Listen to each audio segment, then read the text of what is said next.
Assalamualaikum warahmatullahi wabarakatuh. Perkenalkan, nama saya Maulia Risnawati dengan nomor NPM 2014151020 dari Kehutanan kelas A. Pada kesempatan kali ini, saya akan membahas mengenai perubahan lingkungan dan evolusi mangrove di Pulau Belitung selama Holosen akhir berdasarkan rekaman polen. Jurnal Geologi Kelautan, volume 17, nomor 2, November 2019, ditulis oleh Eko Yulianto, Warosri Sukapti, dan Praptisi. Bab 1, Pendahuluan. Sinyal terbesar dari fluktuasi muka laut relatif dan perubahan lingkungan ditemukan di wilayah-wilayah yang pernah mengalami glasiasi, di mana menghilangnya beban es mengakibatkan deformasi kerak bumi secara signifikan. Proses kenaikan dan penurunan muka air laut global ini berkonsekuensi terhadap evolusi hutan mangrove di Asia Tenggara. Terlepas dari beberapa kemajuan penting dalam studi sejarah perubahan muka air laut di wilayah-wilayah yang jauh dari pusat glasiasi, studi mengenai hal yang sama di paparan Sunda masih sangat sedikit dilakukan. Ada dua isu yang saling terkait yang menjadi permasalahan utama terkait dengan perubahan muka air laut di wilayah ini, yaitu kurangnya rekaman data fluktuasi muka air laut dan perubahan lingkungan selama kurun waktu mid-late Holocene dengan kualitas yang bagus. Kekurangan data itu memunculkan debat mengenai kebenaran terjadinya mid-Holocene high stand di wilayah ini. Penelitian ini dirancang untuk merekonstruksi perubahan lingkungan selama mid-late Holocene, khususnya selama 2000 tahun terakhir di wilayah paparan Sunda. Pada tahun pertama ini, penelitian bertujuan untuk merekonstruksi perubahan tersebut berdasarkan rekaman dalam sedimen mangrove di Pulau Belitung. Lokasi penelitian. Penelitian ini dilakukan di pesisir pantai Pulau Belitung. Karena proksi utama yang akan dilakukan dalam penelitian ini adalah analisis palinologi, maka penelitian difokuskan di wilayah hutan mangrove Belitung yang dapat kita lihat di gambar 1. Di mana di sini kita dapat melihat Sungai Padang di sisi utara dan Dermaga Manggar di sisi barat. Bab 2, metode. Sebelum dilakukan penelitian, survei penjajakan lokasi transect bor yang tepat dilakukan dengan mengobservasi beberapa alternatif lokasi. Setelah mengetahui lokasi terbaik, maka dilakukan transect pemboran tangan dan pengambilan sampel untuk analisis laboratorium. Bab 3, hasil dan pembahasan. Yang pertama kita akan bahas hasil terlebih dahulu, di mana di sini diawali dengan stratigrafi dan sedimentologi. Stratigrafi endapan mangrove di muara Sungai Padang dan di Dermaga Manggar ditampilkan dalam gambar 2 yang nanti kita akan lihat setelah ini. Secara umum, endapan mangrove di kedua lokasi tersusun oleh 3 satuan endapan, yaitu endapan Lanau Lempung pada bagian paling bawah yang ada di unit 3 dan endapan gambut di bagian tengah yang ada di unit 2 dan endapan pasir halus, pasir sedang di bagian paling atas, yaitu yang ada di unit 1. Unit 1 tersusun oleh lanau pasiran, pasir halus lanauan atau lempung. Unit 2 tersusun oleh gambut pasiran, pasir halus lanauan atau lanauan pasir. Pasir halus pasir sedang mengandung sisa-sisa tumbuhan sangat banyak. Unit 3 tersusun oleh pasir halus atau pasir sedang yang bersih. Profil dan korelasi stratigrafi dan intibor pada semua transip Sungai Padang dan Dermaga Manggar ditampilkan masing-masing pada gambar 4 dan 5. Setelah ini kita akan melihat gambarnya, di mana di sini tampilkan gambar 2. Stratigrafi bor-bor Sungai Padang menunjukkan 3 satuan stratigrafi. Lalu di sini ini masih termasuk gambar 2. Yang di sini yaitu profil stratigrafi bor-bor Sungai Padang menunjukkan 3 satuan stratigrafi. Yang di sini yaitu profil stratigrafi bor-bor Sungai Padang menunjukkan 3 satuan stratigrafi lanjutan. Yang di sini yaitu gambar 3, profil stratigrafi inti bor-bor Dermaga Manggar menunjukkan 3 satuan stratigrafi. Lalu di sini kita dapat melihat di gambar 5 dan 4. Gambar 4 yaitu korelasi stratigrafi bor-bor di transek Sungai Padang menunjukkan korelasi dari 3 unit stratigrafi. Warna kuning adalah unit 1 atau unit atas, warna hijau toska adalah unit 2 atau tengah, dan warna hijau adalah unit bawah. Warna merah adalah sisipan lapisan kerikil bercampur dengan fragmen, cangkang, dan kayu atau warna merah. Gambar 5 yaitu korelasi stratigrafi bor-bor di Transek Dermaga Manggar menunjukkan korelasi 3 unit stratigrafi. Warna kuning adalah unit atas, warna hijau toska adalah unit tengah, warna hijau adalah unit bawah, dan warna merah adalah sisipan lapisan kerikil bercampur fragmen cangkang dan kayu di dalam unit. Selanjutnya yaitu ada kandungan material organik. Data kualitatif kandungan material organik diukur dengan metode hilang dibakar atau LOY, loss on ignition. Sampel untuk pengukuran LOY diambil dari bor SP10 pada Transek Sungai Padang.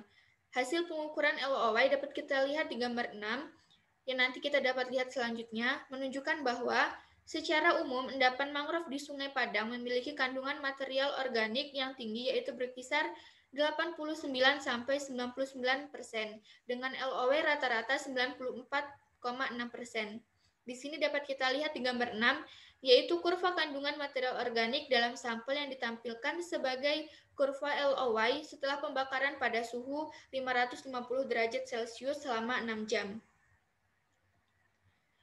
Selanjutnya adalah palinologi. Hasil analisis palinologi dari bor Sungai Padang SP10 ditampilkan dalam gambar polen gambar 7. Maksud saya adalah dalam diagram polen yang akan ditampilkan di gambar 7 di setelah slide ini.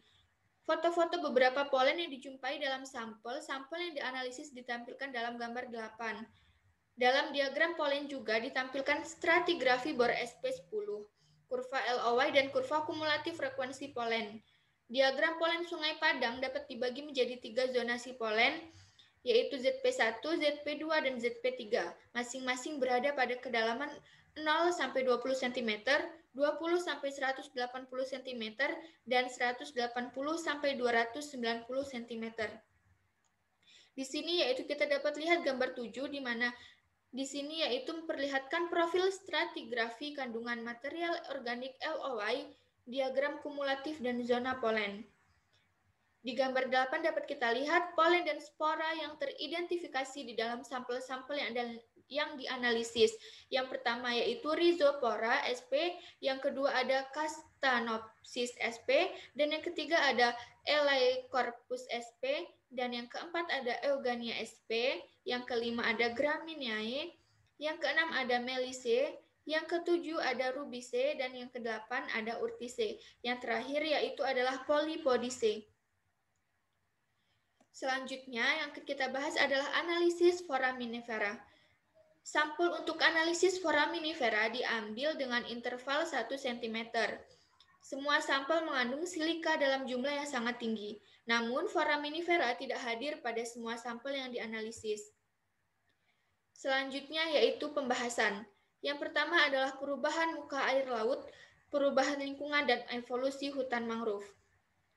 Profil stratigrafi Transek Sungai Padang dan Transek Dermaga Manggar menunjukkan kesamaan.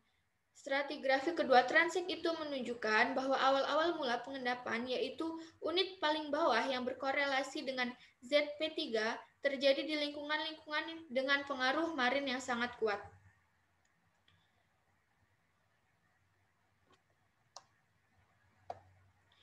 Regresi dan perubahan lingkungan akibat proses progradasi terus berlanjut ketika unit stratigrafi paling atas diendapkan.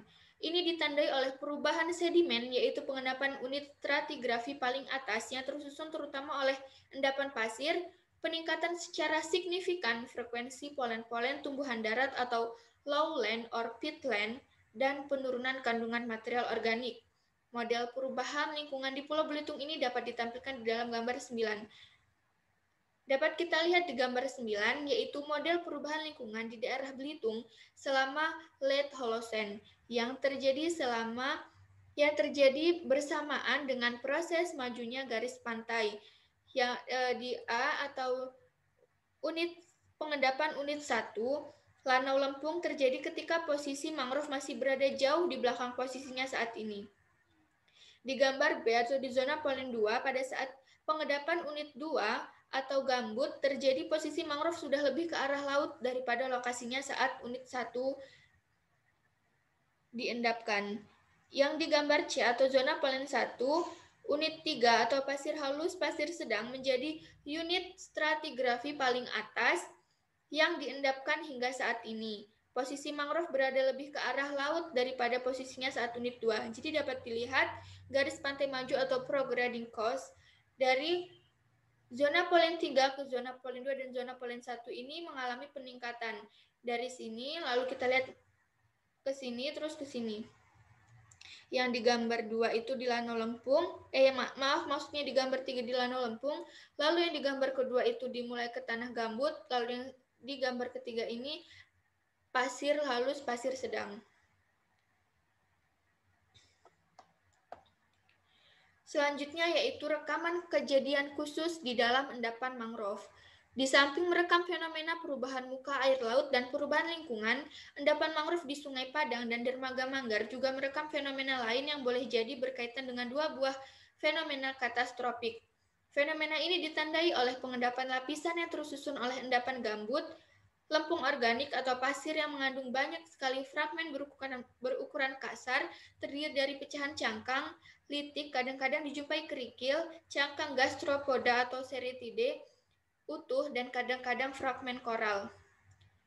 Fragmen-fragmen penyusun lapisan yang berukuran kasar menjadi petunjuk bahwa material tersebut diendapkan oleh arus dengan energi kuat. Arus-arus seperti ini biasa jadi berupa banjir, badai atau storm, dan tsunami.